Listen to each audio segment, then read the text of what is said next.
I'm evaluating citizenship. Well, wrench.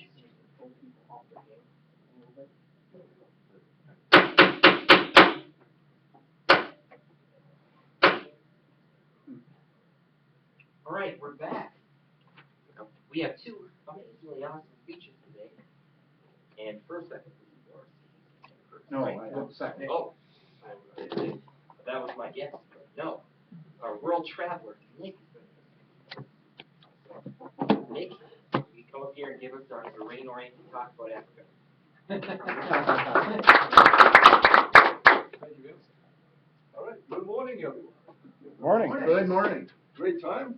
Well, as some of you know, I just recently came back from Africa, where I spent a fantastic 2 weeks and made a lot of memories. And I'm happy to use this opportunity to share some of them, right? So I gotta tell you, when I travel, and I travel a lot, before I go to the country I haven't been to, I always set my expectations like super low, like extremely low. Because if your expectations are high, you go there and it's a country you don't know, you'll get frustrated and your vacation's gonna be small, right? Mm-hmm. So that would not be good. All right, so when I went to Africa, my expectations were super low. Let me show you what my expectations were. Now this. I thought Africa was all about the desert. Now, maybe this is bigger. I didn't realize it would show up so small in this room. But can you guys see the picture? Can we possibly dim the lights? Yeah, lights are good. Yep. Okay, can you see a little better? Okay, awesome. So yeah, I was thinking Africa is all about desert, and Africa is super hot, and there is not much to do, right? Well, I was totally wrong. Any guesses, by the way, when I'm going there? Where'd you go in Africa? Sandboarding. Like I went west, east, I was like, oh. Say like an entire continent. Sandboarding. Sandboarding, that's right, yes. You can do a lot of things. You can do sandboarding, you can do camel riding, you can do donkey riding, horse riding, monkey watching, going on safari, you can do a lot of things. So I was wrong. My expectations about Africa being a desert was completely wrong. So Africa has a beautiful nation. They have a lot of national parks. It's not very cold. You can actually see snow. When we were there, we did see snow, so you can see some of the snow in the trees and some snow on the ground. It was kind of fun watching monkeys play in the snow. So it was a little chilly. It doesn't happen a lot there, but yeah, they do get snow. And they have the most beautiful sunsets. I have not seen prettier sunsets anywhere else, and I've been to many places. One thing about the national parks, though, which you see on the left, they are good, but they are very expensive. So it takes about like for one person for one day for 24 hours, it's $100. So there was two of us for 2 days. We were in the parks for 2 days. We had to pay $400. I thought that was a little steep. So if you decide to go to Africa, budget ahead because you will need money. What impresses you? Well, when you go there to the cities, there is a lot to see, and all the cities look very different. And you actually have a feeling as you stroll down the streets of the cities in Morocco, you have a feeling that you use the time machine to move back in time, maybe several hundred years back in time, because you see horses, you see people wearing, except for tourists, wearing their traditional dresses, the same dresses they wore like several hundred years ago, and the buildings haven't changed. That's why there's a lot of movies, the historical movies, they actually been shot in Moroccan cities because that's how they looked many, many years ago. They still look the same. On the left, you see a different city. That city is called Chefchaouen. Actually made the most impression on me. The city is completely blue. All the walls, all the doors, all the windows, everything is blue. And it's World Heritage Center. And it's kind of like a unique place. You don't see places like this anywhere else in the world. By the way, when I took a picture, this gentleman on the left, he wasn't supposed to be in my picture, but as soon as he observed me taking his photo, he came to me and he said, okay, you delete it or pay me money. So I realized you can't really take pictures of people without asking them for permission. So you gotta be careful what you do there, but I think that's more like a cultural thing. The food is great in Africa. You can try anything from farm meat to any kind of wild meat, anything from giraffes to ostriches, lions, anything, right? The best food I tried there was tangier. That's I'm sorry, tagine. That's the dish on the left, and it's kind of like it reminded me of a stew, but it's a much better version of stew. It's like stew on steroids. It's a lot more flavorful, a never get a chance to try it, I mean, definitely go ahead and try it. I'm sure if you get a chance you'll like it. The tea is a cultural thing in Africa. People drink tea everywhere. It's more than just a drink; it's a tradition. Even homeless people in the parks, they get together, they brew the tea in the parks, and they have their social sessions. They drink it together to start a social life. So this is a lot more than just a drink. And you can try different kinds of tea. The most traditional one is tea with mint, but there is like all different herbs, all different spices you can find in Africa, and all kinds of different teas. Thousands and thousands of different varieties. Contrasts. I want to talk a little bit about contrasts because that's what everybody notices. In Africa, there's like big split between the rich and the poor.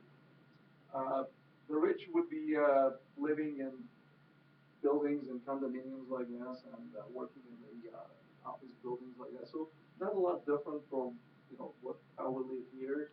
And I guess the standard for being rich there is having a garage because garage means you have a car and you have a place. So that's the standard for being rich. It's kind of interesting. A lot of people there live from paycheck to paycheck, even the rich people. So at the end of the month, they have like monthly paychecks. At the end of the month, you see everybody has money for gas. So everybody's on the road. The roads are congested. 2 weeks later, everybody runs out of money. Nobody drives. That's the time to be in the road. So I thought that was kind of interesting. So this is the way the rich live. Now, as far as the poor, this is how the poor live. It is really poor. They live in the separate part of the city. It's actually called slum. The poor parts of the city called slums, and this is one of the biggest slums in Nairobi, Kenya, on the east side of Africa. This is in the upper right. You see the main street of the slum. You can see the pollution and garbage is a big problem over there. The picture on the left is actually a standard room, or actually it's an entire house. House is just like one room. It's about 150 square meters, not square meters, square feet. Any guesses how many people live in a space like that? Five. Actually, not nine people. 9 people. Yeah, there will be two on the right, three on the left, and the rest will be behind the person there.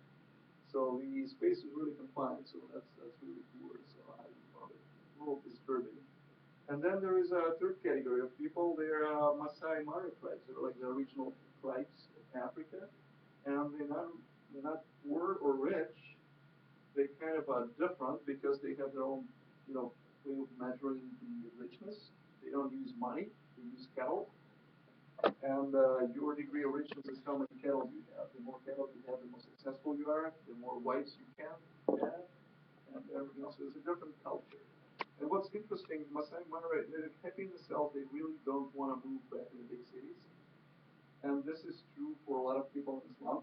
When they live in Islam, some of them actually move out of Islam. They try to make it big in the big world, but then they move right back in Islam, regardless if they made it big or not, because Islam is a lot more friendlier. People are a lot more close to each other. So once you're born and you're raised in Islam, you kind of like that closeness. So you don't want to be rich and separated from everybody else by the money. So they're all very happy. So I found people in Africa to be generally happy, disregarding on what level of wealth they're at. So animals, yeah, the story about Africa would not be complete about the animals. So my expectations from the animals, I probably watched too many cartoons about Africa, like Madagascar. So I was thinking all the animals would be like friendly and happy. Well, it turned out to be not all of them are very friendly and happy. So this is the animals I found there. Oh. So the buffalo on the left, the African buffalo on the left, he doesn't really look very happy, and we couldn't figure out why. And then we found out that my buddy who was traveling with me, Naz, some of you know him, he actually had a natural ability to make animals angry. And any guesses how you can actually make a wild animal angry? Any guesses in the audience? Scared. That's true. Yeah, you scared them for about 2 minutes. And that's what he did. He did it out of curiosity, but it turned out to be that they got really pissed off. So these ostriches, it might seem like they're doing their innocent dance, but they're actually protecting an egg nest that's behind them. So we decided to evacuate because they were really getting like, pissed off as well. And then the biggest scare was from this, hippo on the upper right corner. Because again, my friend was staring at him, the hippo was staring back at him, and then he decided to take a charge. Oh. So he went underwater, and we were actually doing a water supply. We were like in a smaller boat with a small motor, probably less than the size of the hippo. So as soon as our, captain did see this, he's like, okay, we're out. We're like, this is bad, bad sign. So yeah, if you go to Africa, make sure you don't piss off any animals, because you might not get back. Well, with this, I see I'm running out of time, so I'd like to conclude and just say, hey, it was a great experience. So if you guys get an opportunity, definitely go there. All right.